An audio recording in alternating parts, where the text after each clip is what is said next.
So, in our continuation of learning more about probability in Chapter 7, we've done some basic probability calculations, but now we're going to start getting a little bit more complicated with them. And as we get into more complex situations, we start looking at certain rules to make the process for us easier to know how to handle and to be able to calculate them accurately. So, we're going to learn some rules of probability. But before we get into that, let's see if you can, figure out what goes on with this kind of circumstance. And basically, you don't get out of any course that deals with probability without dealing with several questions that deal with you throwing a pair of dice. So, this example, a pair of dice is cast, and the number that appears uppermost on each die is observed. Most of you know how dice work. I'm sure, I mean, even if you don't like play in Vegas, I'm sure you play Monopoly or some other board game where dice was used. So I think you all know how dice works. Refer to this experiment and find the probability of each one of these events. So you're looking for the probability that the sum of the numbers is an even number, the sum of the numbers is either 7 or 11, and the probability that a pair of ones is thrown. All right, so notice there's not a whole lot of like initial information. They're not telling us how many things out of a set we're taking or things like that. I mean, they're expecting to know something about dice, and we have two different die here, and each one, could range from 1 to 6, 1 dot to 6 dots.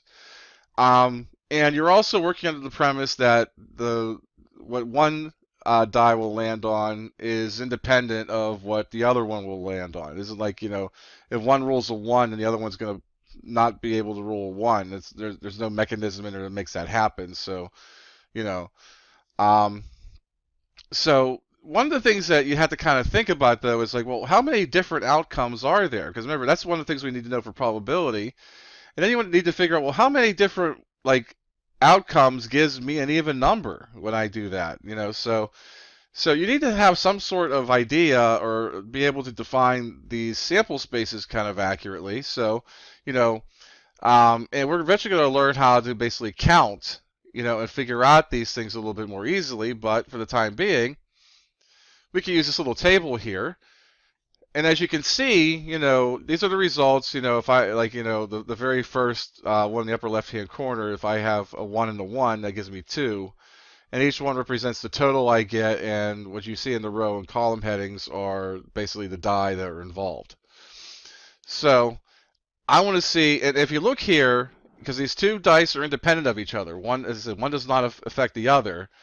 I can see that by the size of the blocks that basically there's 36 different outcomes here. Yeah, you might be saying, well, you have 5 being mentioned like 4 times, but there's different combinations of dice. And as I said, since one's independent of the other, it does matter to a certain degree if the first one's a 3 versus the second one being a 3. Because they could both be 3 at the same time. The first one could be 3 and the other one not be 3. So it is more of a permutation type scenario because it does, we're looking at this from a standpoint that it does matter to a certain extent. So the first one, the sum of the numbers is an even number. So I'm looking for any of the totals that are even. So what I see here is I have all of these represent the totals that are even. And I can see I have 18 of them when I count all the green spaces.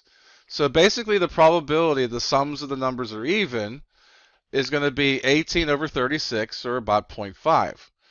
For the second one, you're asked, okay, what's the probability the sum of the numbers is either a 7 or an 11? So again, I'm looking at these situations here, and counting them, I have 8. And that's 8 out of 36.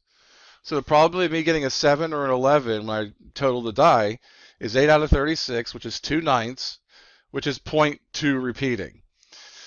And of course, the last one's pretty easy. There's only one outcome that gives me a total of 2.